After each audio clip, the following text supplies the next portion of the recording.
Hello, everyone, and thank you all so much for joining us. My name is Emily Corey Pryor, and I'm the Executive Director of Data2X. I'm so delighted that you all have joined us virtually for this important conversation.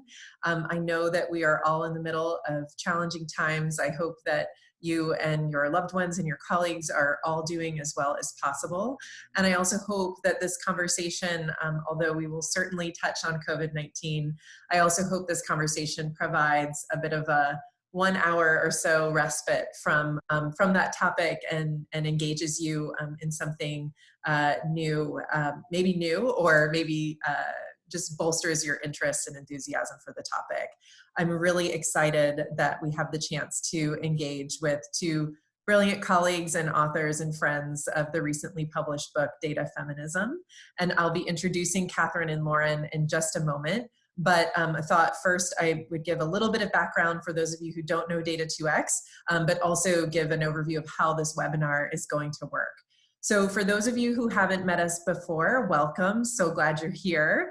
Data2X is a technical and advocacy platform which is housed at the United Nations Foundation. And we are focused on increasing both the production and use of gender data for improving policies and programs for women and girls. And we have really two basic functions. So one of these is to build the case and mobilize action for gender data. Gender, as we all know, is not a topic area of its own, but really touches on all domains of life. And we also pursue direct interventions to strengthen the production and the use of gender data. So this includes identifying and bringing together the right partners to tackle specific gender data gaps that exist, as well as trying to stimulate new research in emerging fields such as digital data. So through our work over the years, we've been really lucky to be connected with Catherine and Lauren when they were writing Data Feminism and got to see some of the drafts. They did a great job of publishing the book in an online and kind of open format segment as well. So we've gotten to see this really take shape over time, and I'm so excited that we have the opportunity to chat with them and learn more about their book. So hopefully there might be some of you on this call who've already read Data Feminism, and if you haven't, I'm sure that you'll be inspired to get a copy after this conversation.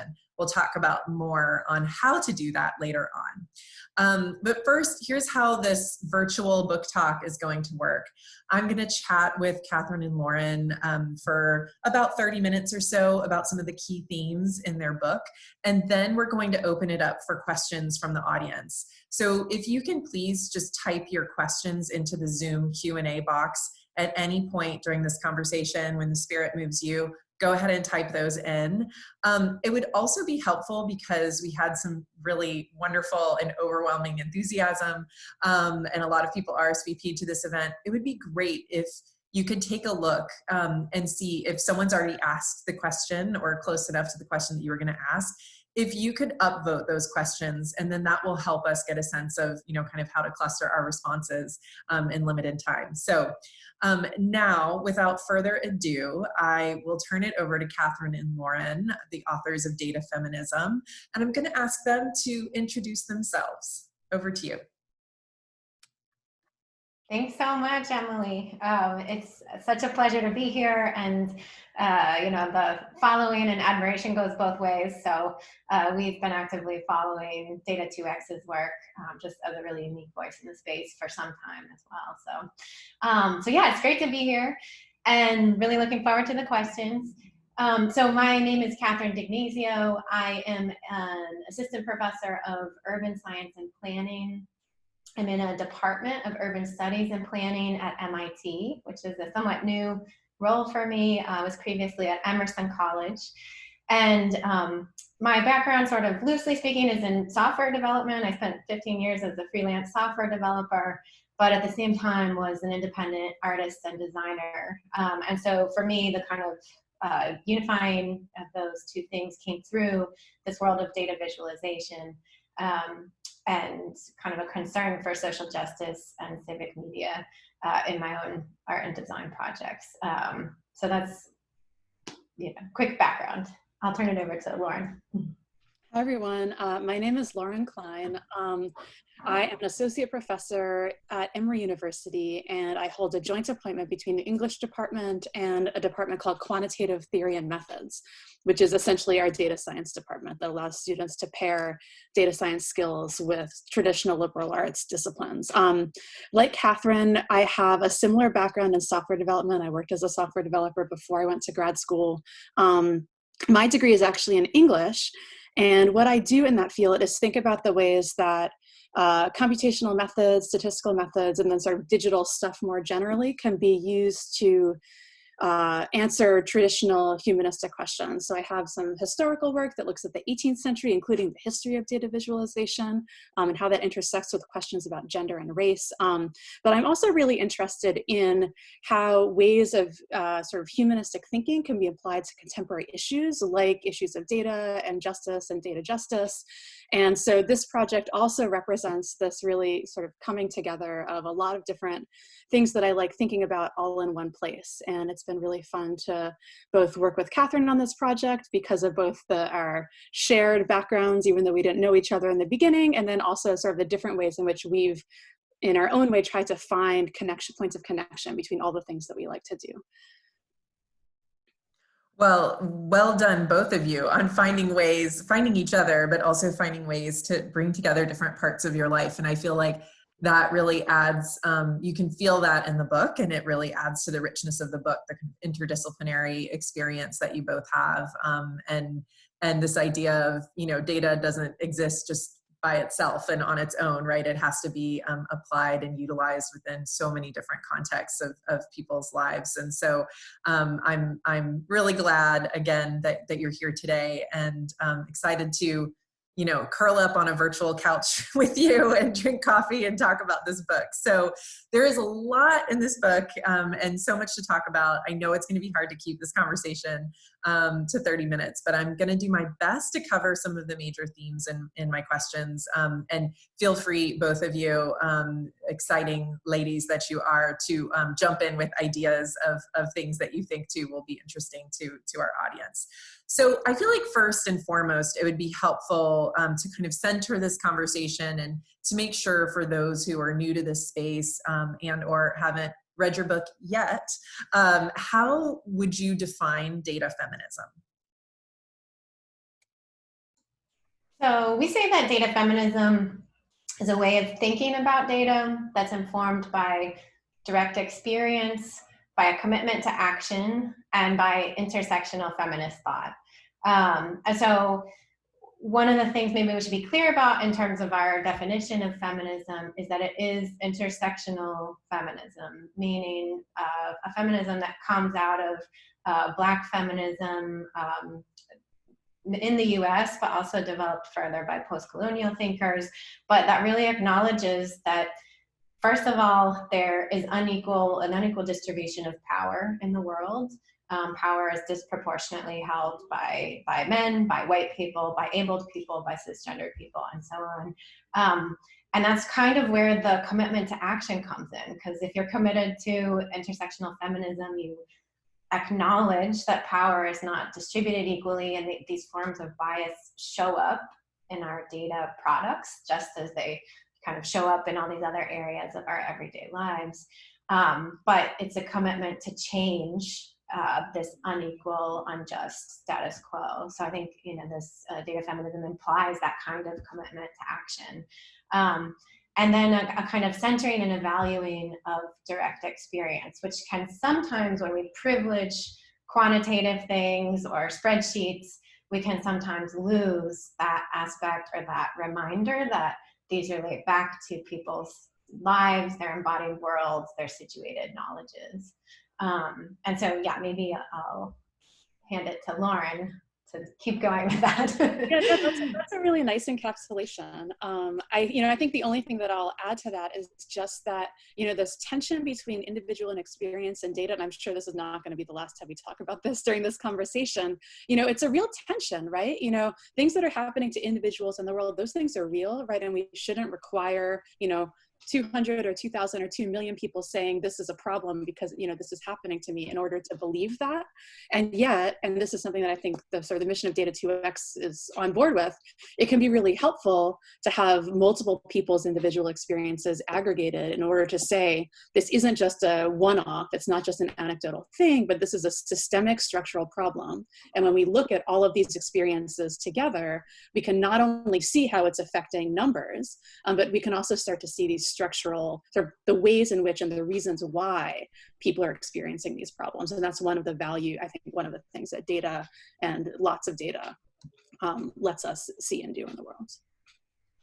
So maybe, yeah, and then maybe I'll jump in and say, just as a sort of logistical note, the way that we organized the book, you know, one of our goals was, one of our goals was not just to, I mean, there actually is like this amazing, there's this amazing sort of body of work that has emerged just since we've been writing this book about how and why we end up producing sexist and racist data products. So we think about algorithms, we think about training data sets that leave out women of color, all sorts of things. And there's a really great and amazing body of work that has emerged around that. And so one of our goals was to both point out some of those injustices as they're being made manifest in data sets and in data visualizations and algorithms, but also to think about how do we, as we consider ourselves data scientists ourselves, I'm a programmer and a technologist, and so how do we aspire to do better, and how might we look to do better?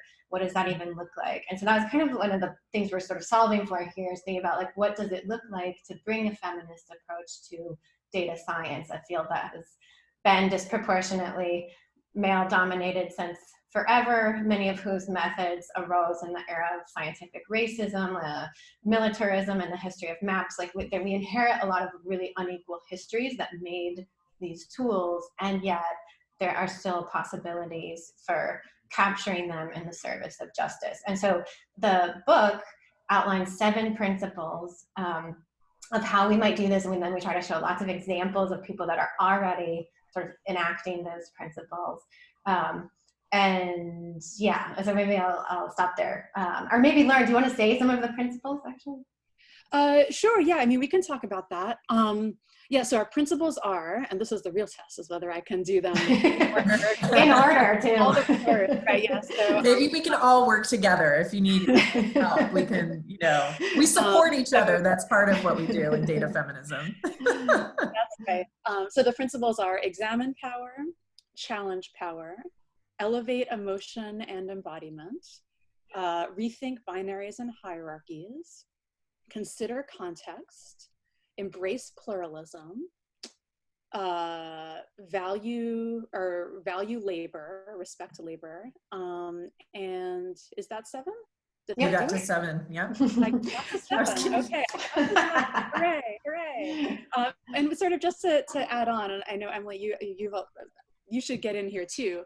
But you know, one of the things that, you know, I think it's really important to emphasize is that there are a lot of different approaches to this question of how we can do better data science, right? How can we do intentional data science that is not just sort of this generic data for good, but is really deliberate in, you know, every single part of the data processing pipeline, you know, from deciding what questions to ask and what data to collect and who to ask for that data, or who to involve in the data collection process, all the way to the communication, you know, who designs the reports or the visualizations that ultimately show, you know, at every step of the way you can be doing this work. And feminism is not the only way through which you might approach this, but our motivation writing the book was that because of historically how feminism has been really attuned to issues of power, and in particularly unequal power, there are a lot of really interesting and helpful conceptual models that again predate, you know, this age of big data that we're in right now, that can sort of structure our inquiry a little bit more. And so how those principles came about was me and Catherine sitting together and saying, like, okay, you know, we both independently and together have been strongly influenced by feminist thinking, you know, just sort of ways of approaching the world through a feminist lens.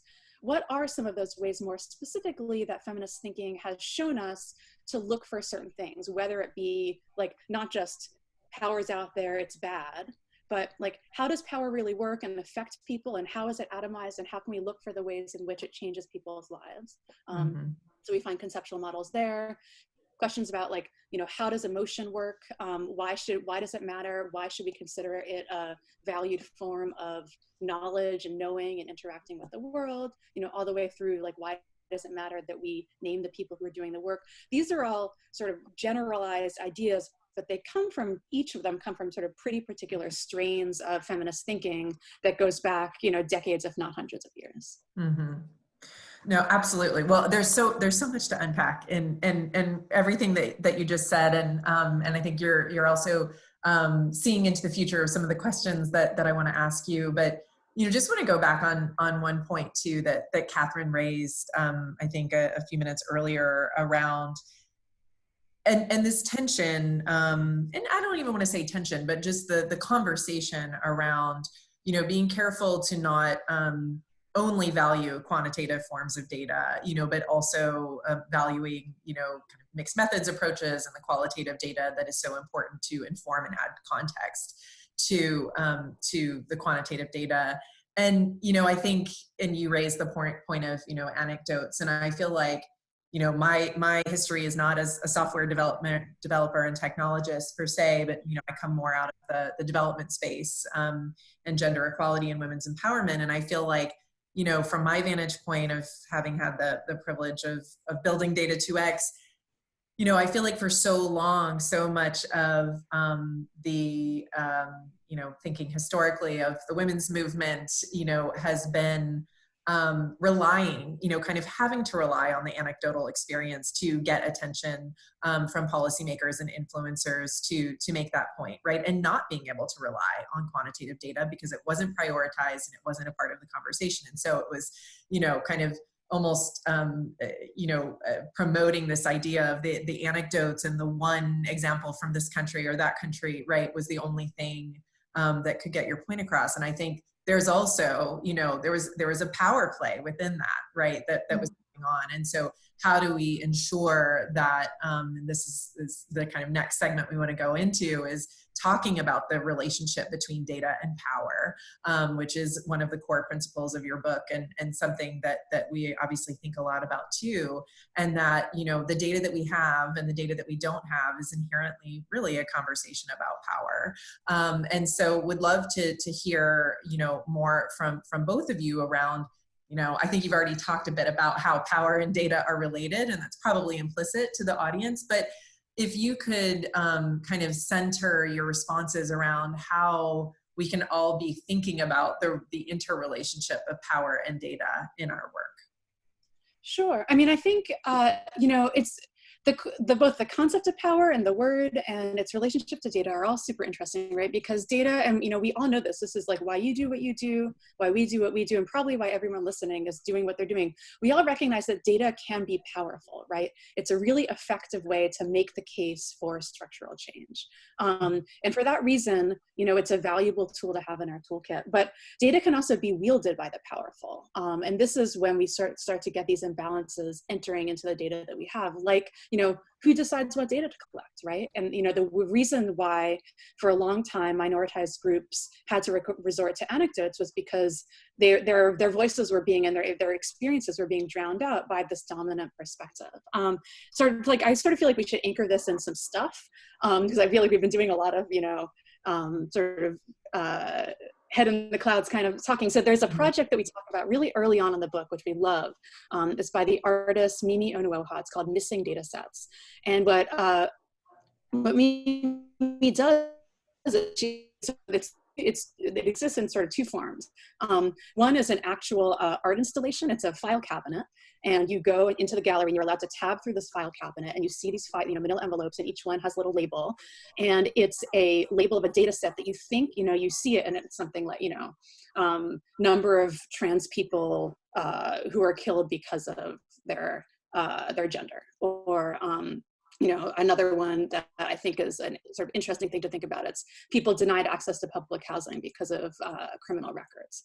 So you hear the name of the data set, or you read it and you think like, oh, that's a really important issue. You know, let me see the data on that. And then you go to open the folder, and the folder is empty because that data set does not exist in the world, even though we know, the issues that I've just named, among many others, are so clearly issues of intense social need, right? And so Onuoha's point is that, the choice to either collect or not collect data on these issues is the choice of people who have the ability to collect data, sort of marshal the resources, or we see this with the census right now. People who can go out and collect information, or people who can identify information.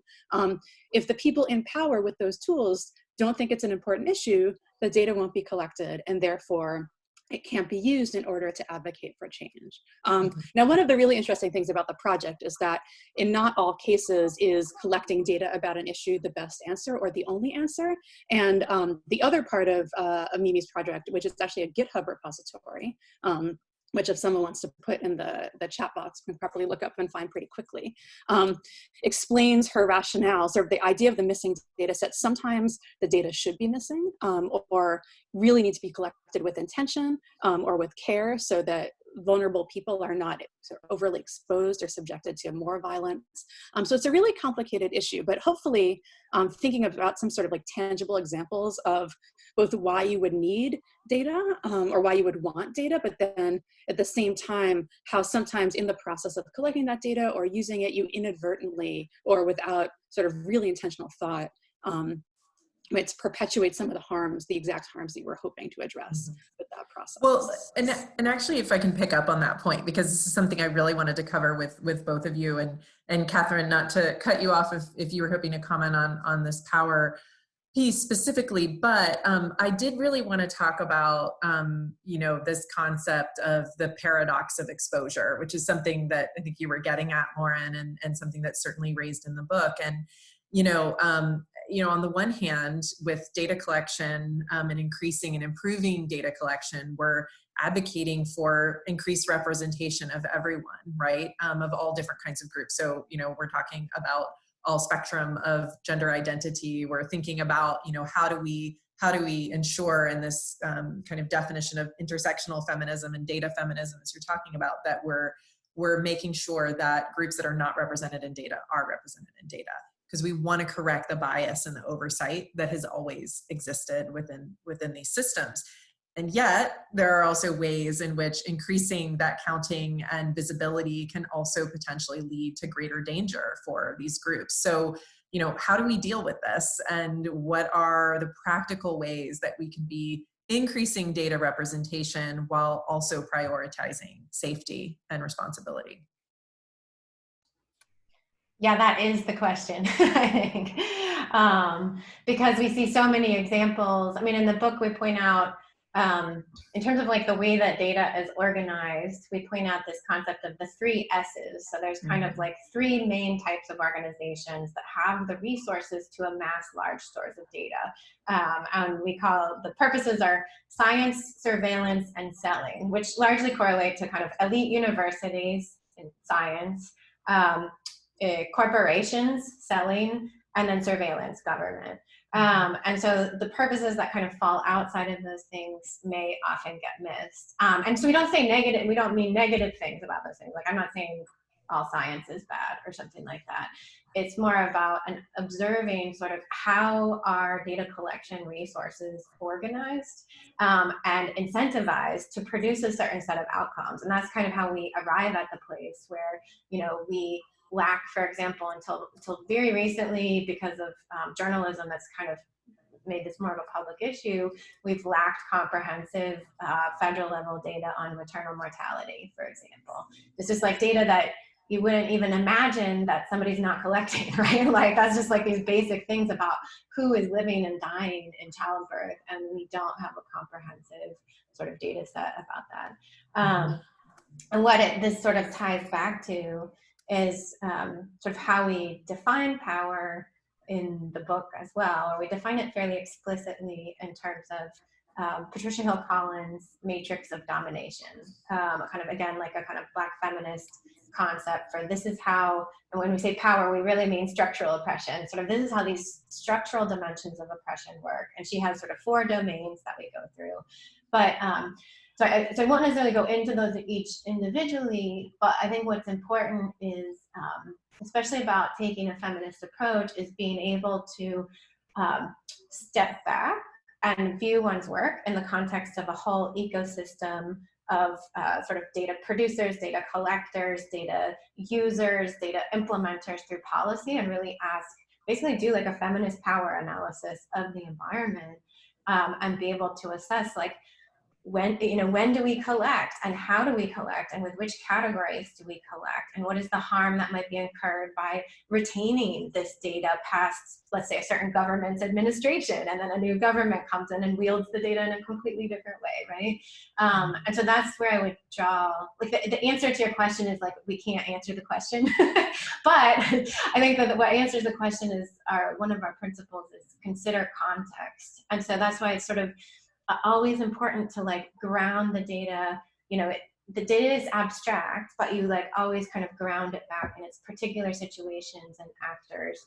I'm really looking at the kind of power analysis in that environment, including who potentially benefits from the data and who is potentially harmed by the data in ways that don't necessarily correspond to people's intentions, because people always have good intentions, you know what I mean? So like, so we also have to look at impact and outcome, and not just, so most of the stuff, like none of the stuff that's coming out that's like racist and sexist data products, no one was like, I'm gonna make a racist data product, you know? So. Yeah. I mean, to me, it's super interesting also just to think about how the very same data set wielded by two different organizations or individuals or people can lead to very, very different outcomes using the identical spreadsheet, right? And so, a really easy example to think about is undocumented immigrants, right? So, you arrive in this country, you don't have access to formal resources. It might be nice to know where people are so that you can like send them a welcome basket. Here's some food, here's some information about, the library, where you go for, how you get your kid into the local school, whatever, nice things. And yet that exact same information about where undocumented immigrants live can be used by ICE to go to their houses and detain them, right? So, that exact same information, or, issues associated with transgender people, right? Who face, proportionately higher, for instance, like issues in mental health issues, right? So you'd be like, oh, like it would be nice to sort of know who's trans so that I can say like, here's some resources, or, let me give you a phone number you can call if you're feeling bad, right? On the other hand, we've seen the violence that is brought about to trans people on a daily basis. And if their identities are made public without their desire to do so, or, all sorts of reasons. I mean, like these exact, it's the exact same information. It could even be the exact same data set, and yet wielded by two different groups to two very different ends. And so I think it's an issue, as Catherine said, about considering context. And I think increasingly as, the more work that I personally do with this type of sensitive data, it's a lot of responsibility on the part of the data, sort of the data collector, especially when you enter into these projects where you're really trying to do the right thing, and you end up collecting the sensitive data. You need to be super careful about what information you're recording, how you're keeping it safe and secure. And I think in a way, we need to think, it's a lot more responsibility than you think you might have as someone who is, like an academic writing research papers or, teaching student, but it's weighty, data is, we said this before, we'll say it again, like data is really powerful. And because of that, you need to be careful. Well, and I think, just to comment on both the intentionality piece, but also the responsibility piece of this, I think it's really, there are so many people who work on data collection, all from surveys to analysis to processing to disseminating and thinking about so many countries around the world, and the huge responsibility that is on national statistical offices, right, to really play a pivotal role in terms of course, I'm talking about the government data collection piece of this. But, I've spent a lot of time with a lot of different people, who sit in those offices. And for so many, I think the understanding and the awareness in terms of the importance of gender data is there, right? And the responsibility that comes along with that. They take that extremely seriously. And so the case has been made, right? And there might be, a level of being completely convinced on it. but the ability, their own power and their own ability, right, to respond to some of this, or, and quite simply have the resourcing that they need to do the type of work that needs to happen, is absolutely constrained when we're looking globally, right? So they're very different in certain economies than it is in others. And I think we also need to kind of remember that as well, in terms of thinking about intention and power, and ability really to implement. One of the things, I mean, on that note, actually, you know, one of the strategies that we talk about in terms of a kind of, so we think power is so important, we devote 2 whole chapters to it. And so the first principle is examine power. That's the first chapter. And the second chapter is challenge power. And so in the challenge power chapter, we talk about, you know, thinking from the standpoint of like, what are ways of intervening on some of these, basically like kind of structural limitations. There are funding constraints, there are information constraints, and so on. And one of the strategies that we talk about is a kind of feminist counter data collection, which could be done by, you know, we profile the work of Maria Salguero on the topic of feminicide, gender-based killings. So where the state in Mexico is sort of basically just failing at collecting feminicide information, this individual citizen has stepped in, and she has now, over the course of 4 years, amassed the most comprehensive public archive of feminicides. And her database has ended up, like, she's ended up testifying about her database in front of the Mexican Congress. She regularly shares it with journalists and civil society organizations for their work. And so we do see that as a really powerful, in a way, theater. It's like imperfect, because like one individual person should not be logging 4 hours a day looking at violent deaths of women. Like, it's just literally not her responsibility. And yet she is part of just an emerging group of feminist activists, particularly in Latin America and the Caribbean, who basically stepped into these missing data gaps and said, okay, well, we're just going to do this ourselves. And in the absence of other, like, they're not perfect statistics, and they're not always aligned in terms of their own definitions of what feminicide is and things like that. But in the absence of other information, they become the most complete archive possible. And so one of the exciting things is I think about, like, not just about like, how do we get states and corporations to do the right thing, but also how do we strengthen, in a way, what you might call like this accountability sector? How do we strengthen civic action? How do we strengthen counter data collection? How do we strengthen journalism in these different places, librarians, you know? So like, many people can, it isn't only limited to the state and government, because this kind of counter data collection can serve this kind of powerful accountability and transparency function, and then serve as the basis for, again, public discourse and pressure on the collecting institutions to do better. Well, and I think that that's absolutely true. And I think also, though, I would make the point too, that I feel like part of what accountability mechanisms in civil society can also do is help. You know, we have a supply issue, right? I mean, we've done a lot of work on gender data gaps, and one of the issues then is, where's the demand? You know, we don't have the supply. So if we can better demonstrate what the demand is and have more people calling for that, then that is going to change the landscape of what's collected and why it's collected, and what are the questions that are being used, and who's involved in the process of developing those, and, you know, the kind of nothing about us without us kind of mentality. Totally. So I'm wondering if we can move on to thinking about something that we're all very mindful of right now these days, which is, and I think I'm seeing some of it pop up in the Q&A as well. I've been trying to keep my eye on that. But of course, you know, everyone's thinking a lot right now about COVID-19. And undoubtedly, there is a role that gender data plays and could play and should play, not only in the immediate situation that we're in now, but thinking about long-term impacts and responses to that. So would love to get your perspective on, you know, what data feminism looks like in a pandemic response, and what do you see as really important, both short-term and long-term considerations? I mean, I think that, you know, one of the things that has been, affirming isn't the right word because we're in the midst of this global pandemic, but it's been reassuring in a way to see how a lot of the principles that we've sort of imagined, well, you know, a global pandemic was not on our mind at all, I think, when we wrote this book, but to think about how the questions that we're asking really do help sort of expose different facets of the problem that you might not have considered when you just think about sort of like the base, you know, the basic issue, which is like a disease being spread around the world. And thinking about it through a feminist lens can sort of help you crack open the problem in some new ways and start to see issues that you might not have encountered before. And there's, you know, honestly, there are, you know, dozens of ways in which you might approach this. But, you know, one of the things that I've been thinking about recently has to do with the question of gender disaggregated data and COVID, right?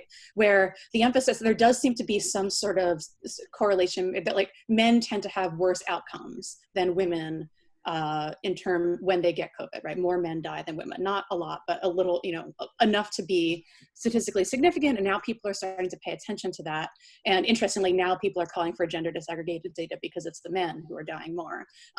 But when you think about all the different ways in which women and sort of people who perform traditionally feminized roles throughout a pandemic are being affected, you start to see other aspects of data collection that need to be counted, right? So for instance, on the one hand, more men are dying numbers-wide from COVID than women. On the other hand, something like 73% of nurses, home healthcare workers, those who are actually on the front lines, and then when you count the front lines, not just of the medical industry, but also like grocery shoppers and people doing Instacart and TaskRabbit, it is vastly disproportionately women. So sort of counterbalancing the mortality rates with the numbers of the greatly increased number of women who are actually exposed to the threat of COVID sort of shows you, again, sort of a different data set that you might collect information about that would sort of point to a different aspect of the problem.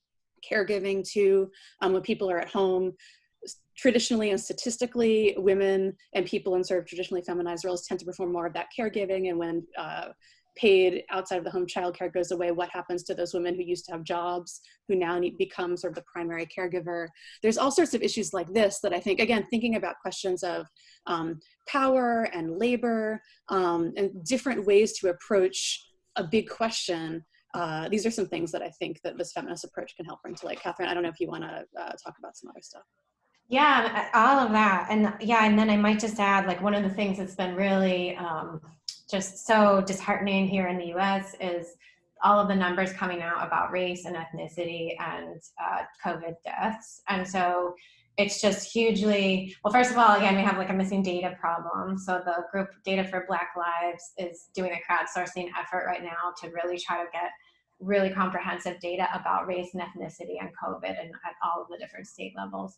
So that's one thing. But from what we do know, you know, the fact that COVID disproportionately affects older folks, it seems to be a feature of the disease. But the fact that disproportionately Black people are dying in the United States is not due to the disease, right? That is due to the conditions of structural racism. And so, like, in my mind, a feminist approach to that would be to say, I mean, so first of all, we have like existing inequalities that are then sort of made manifest in these outcomes. And so how do we address that? Well, then we look to allocate resources based on who is the most vulnerable or the most marginalized in any given situation. And so that would be the feminist, like that's the sort of feminist design principle, is you look to the margins, and from the margins, we address the problem that ends up sort of like raising all boats. And so I think, like, again, because it's not only about having great data, it's also thinking about like, how does having good data help us design informed policy that acknowledges sexism and racism? Because like the world is sexist and racist, and we see that showing up in who is dying. And so what policy can we build? What actions can we take to mitigate that? But we have to first acknowledge it's the case, right? And then let's do something about it. Well, and it comes back to power again, then, of course, right, of willingness to acknowledge it, right? And then the assumption that that knowledge and that information will be utilized, right? Exactly, which we can't hope for right now in the U.S. context. So yeah, so it's it's a big road that I think we have ahead. And I think on, thinking also about, I know we were also talking about some of the long-term implications and all of the conversations, that and the points that you both highlighted in terms of, the role that, women are taking in economy as carers, but also in economies and their occupations being both occupations within the health field, but also the occupations that they have being disproportionately impacted, thinking about, of course, the racial and ethnic inequalities. All of this thinking about long-term response highlights, the kinds of questions that, of course, we're going to be asking, but I think many others will be asking too, as we think about economic recovery and social recovery, equally importantly, around the world. I think everyone's going to be coming up against, we have all of these questions, and oh my gosh, we actually don't even have anything to compare this to because the data didn't exist in the first place and wasn't so. It feels like strange. Optimism is not the right word here. I don't know. We need to coin a new word. You're good at coining new words, both. but is the maybe this is a wake up call? Maybe this is a whoa. Actually, opening up those file cabinets. I love that example, Lauren, from the book and the artist's wonderful work, but opening up those filing cabinets and going, oh my gosh, we just don't even have anything to base this on to then to measure progress is maybe this is an opportunity. So, okay. I know we have so much more to talk about, but also have a lot of, and the good news is we still have more time to talk, but this time it's going to be with questions from the audience. And so what I'm going to do, just for the audience, we've been kind of rounding up with the help of my wonderful colleagues at Data2X, all of the questions that are coming in, and I'm going to kind of chunk them together for the benefit of Catherine and Lauren. And then we will do our very best to get to everything that we can. So, okay, round one questions. It feels like a game show. We'll work on some kind of game show format for our next beep, beep, beep. Exactly. We should call Ellen and ask her. She always asks good game show. So I'll see if I can get her on, right? So here's the first set. So one piece is really talking about intersectional feminism and, how do we reflect the experiences of the LGBTQ community and people's sexual orientation when collecting data. And related to that, and I feel like we kind of got to this a bit in our conversation, but because I think it got upvoted a lot, we want to make sure to underline it. Related to that, how do you explore gender differences in privacy protections of data and disparate risks for accidental or purposeful disclosure for the data that's being disclosed? So that's one kind of set of questions.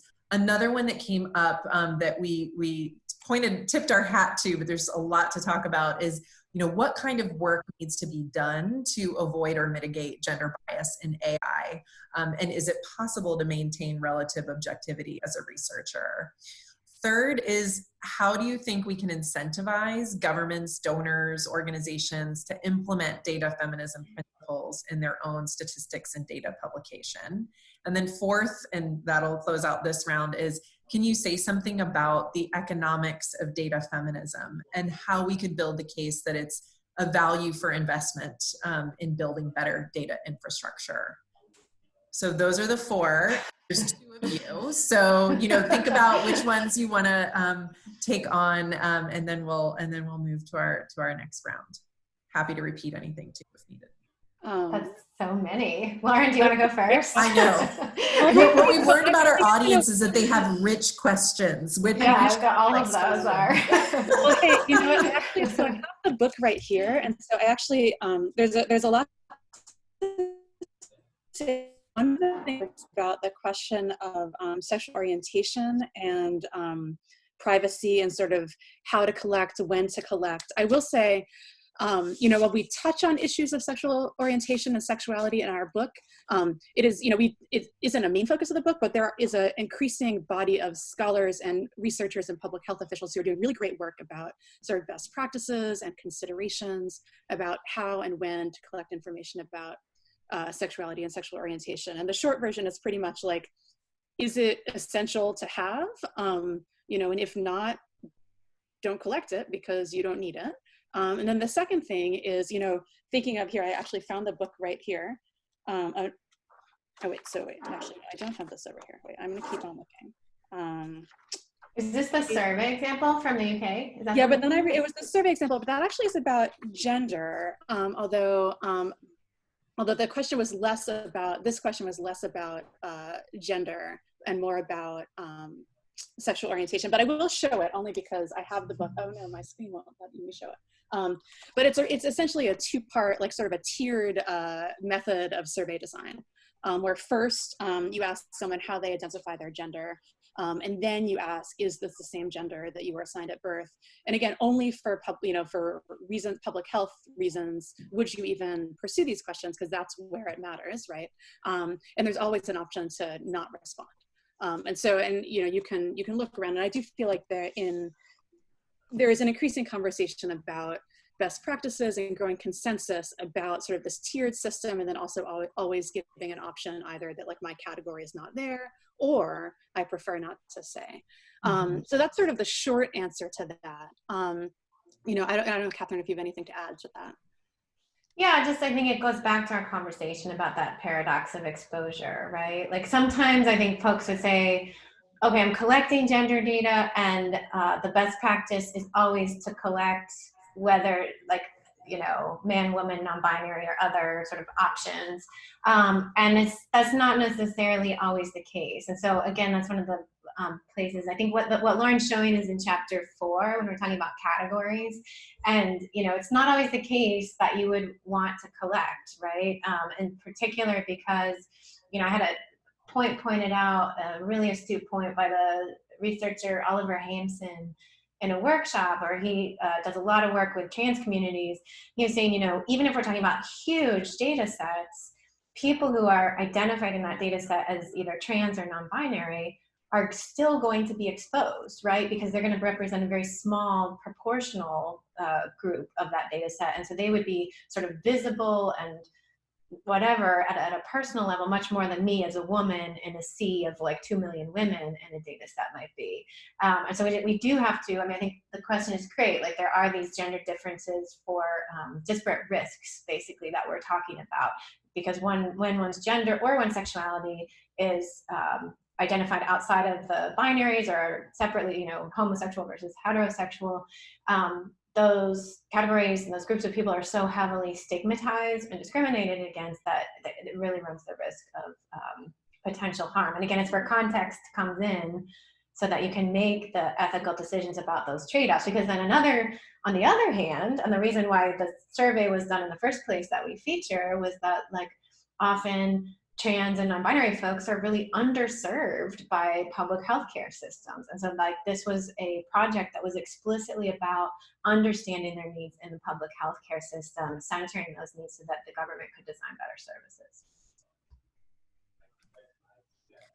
Great, no, thank you for that. And I think, you know, I do want to make sure too that we have time to talk a bit about the gender bias in AI piece, because Catherine, you raised it earlier, but it's certainly very top of mind for a lot of people. Just thinking about, you know, this question of avoiding, I know you all can see the questions, but for the benefit of the audience, this question around what could be done to avoid and mitigate gender bias in AI, and how, and is it possible to maintain objectivity as a researcher? So I love it. That's a great question. Yeah, it is a great question. Props to the person who said it. I don't have it handy who wrote that, but I'll find out.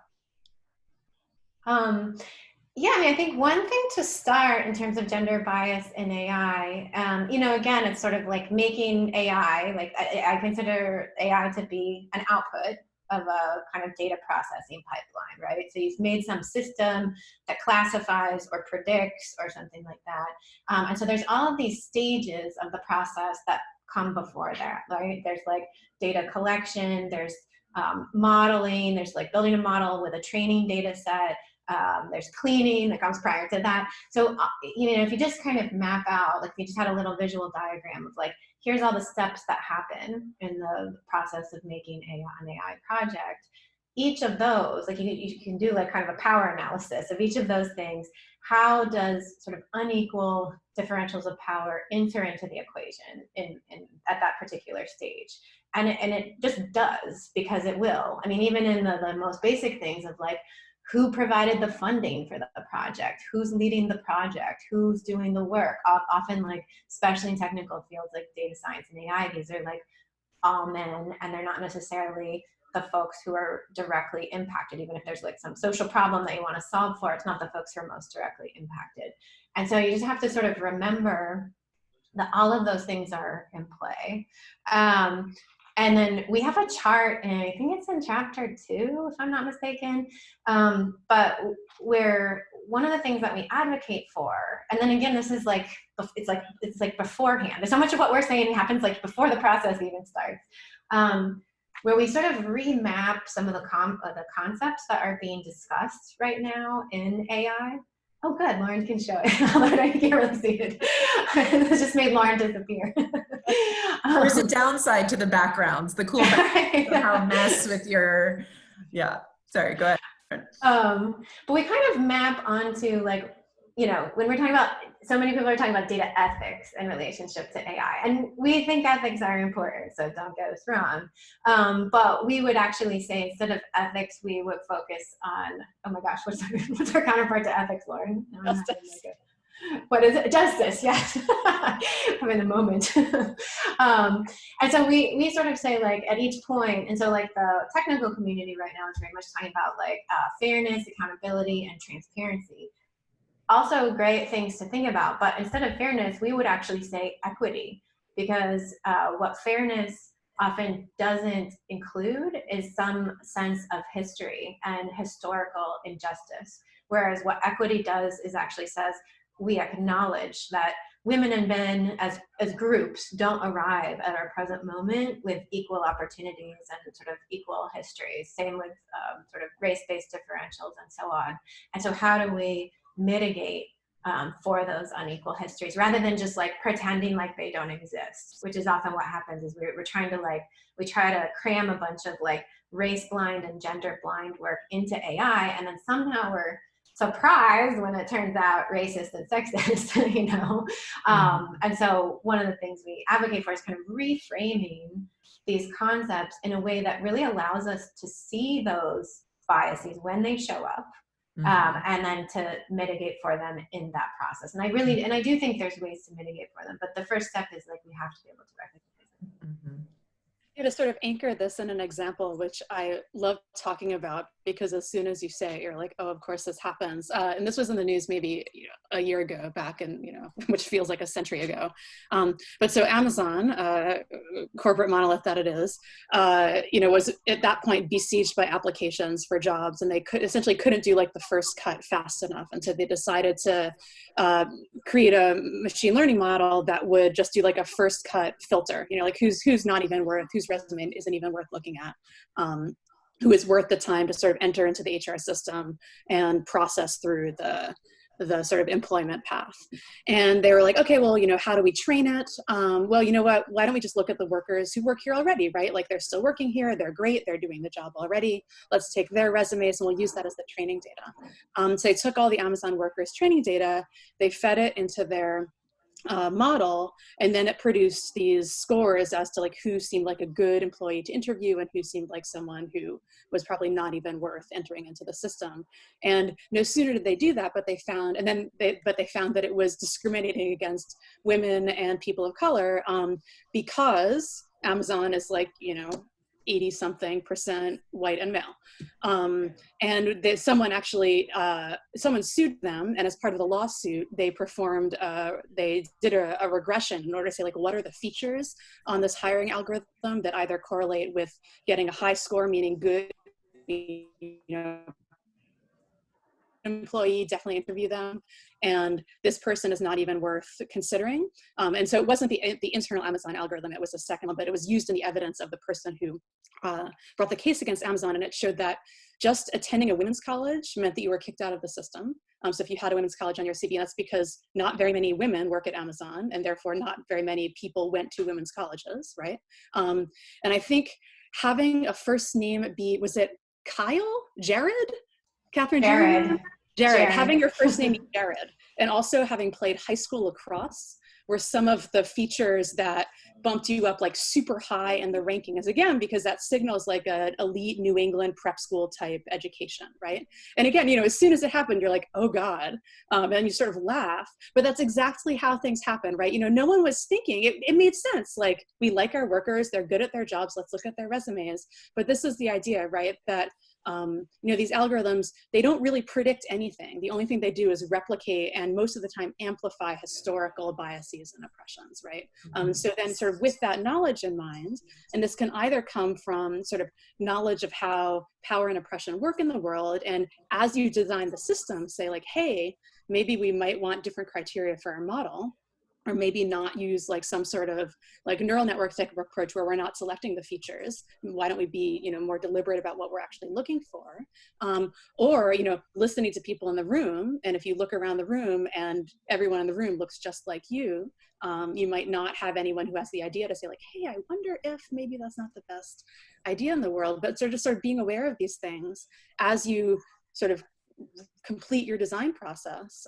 This can help, you know, rather than have to correct after the fact, might help you design better systems to begin with. Well, thanks for that, for both of you, for the robust answers on this point. And I think, you know, I'm mindful of that we have 3 minutes left, and we're not going to be able to get to everything, including, I think, this really interesting idea of kind of making the case, making the investment case, kind of thinking about the economics of data feminism, which is all super interesting. We also had some other questions come in throughout our conversation. And so just for our listeners, dear listeners, we will be certainly writing at least one blog, maybe two. We're going to try to kind of get to the answers to some of these questions, perhaps in writing and in other formats. So just kind of keep an eye out for that. And sorry that we couldn't get to everything, but just to make sure that we have a last word from each of you. And Lauren, I think you also kind of came up with a good example here at the end of your last statement, is essentially, you know, what are the tangible steps that all of our listeners here can take to incorporate principles of data feminism into their work? And Lauren, you gave just one great example just now, but would love to hear one last thing from each of you on that. Yeah, maybe I'll offer, because I see that in the chat too, that there's a question about sort of translating things into policy action. And so one of the things I've learned about just recently, but I've been inspired by, is the Canadian government has this gender-based analysis sort of framework. And so in order to get a certain policy through or a certain program funded, you actually have to do a gender-based analysis on that policy or program and say, like, how is what I'm implementing going to have potentially different impacts on different genders. And so things like that I think are very exciting because they give us a kind of framework and a model for taking what you might call, or what's called in organizing work, equity pauses. And that those are moments where you kind of have to stop, like you actually slow down your process and you say, like, have we covered all of our bases? And you check in about power, because it's so easy, like the path to accomplishing something with little resources in a short time frame, it's always going to be to reproduce the status quo. And so it's in a way like thinking about how do we implement these checks and balances in our own process? How do we fund those checks and balances in our process? Because that's really key, because if it's extra, it's not going to happen. And, you know, and then kind of proceed from there. So, I mean, I really like that as a kind of a control, in a way, in the process of implementing policy. Thank you. Lauren, last word from you. Okay, I mean, I guess the thing I'll just say is that all of these steps, you know, they shouldn't be perceived as a burden. The end result of all of these actually create better products, better systems, more profitable systems, more inclusive products. You know, every single you can find shows that more diverse and inclusive team builds better products, has fewer oversights, you know, ignores, doesn't pay or doesn't ignore important gaps and flaws in whatever is the thing that you're creating. These questions of missing data, these questions of biased algorithms, like a biased algorithm is a bad algorithm, right? An analysis that doesn't account for missing data is a bad analysis, right? Or it's less accurate than it could be. And so attending, sort of taking this feminist approach, which shows you what you might be missing or what you might have been missing to that point, but then can tell you more precisely what you know or what you have and then what you don't, actually leads to more accurate and therefore more useful data science and data-driven work in the future. And so that's sort of my general case for it, is, not that any of this is like a drag on the process, but it actually leads to better stuff in the end. And so that really is the argument, right? Is that these are ways to do data science better and with more useful output. Well, that is excellent. And thank you both so much for joining and for our audience for staying with us. I know we're 1 minute over, so what I will just say is thank you again to the two of you. Thank you to our audience. I hope that this has whetted people's appetite to buy the Data Feminism book if you haven't had a chance to already. Did just want to say a word about independent bookstores and supporting our independent bookstores in our community. We actually, among all of us who are all in different locations, we've started compiling a list of our favorite local ones. We're going to post them on our social site. So please keep following Data2X. Go to datafeminism.io as well for more information about their work. Would love to stay engaged with all of you who've joined this call, and hopefully we can host more of these in the future. So thank you so much, Catherine and Lauren, and really best wishes with the book, and we will continue doing all that we can to ally with you. Thank you. Thank you. Thank you so much. Such a pleasure. Thanks to everyone for listening. Bye. Bye.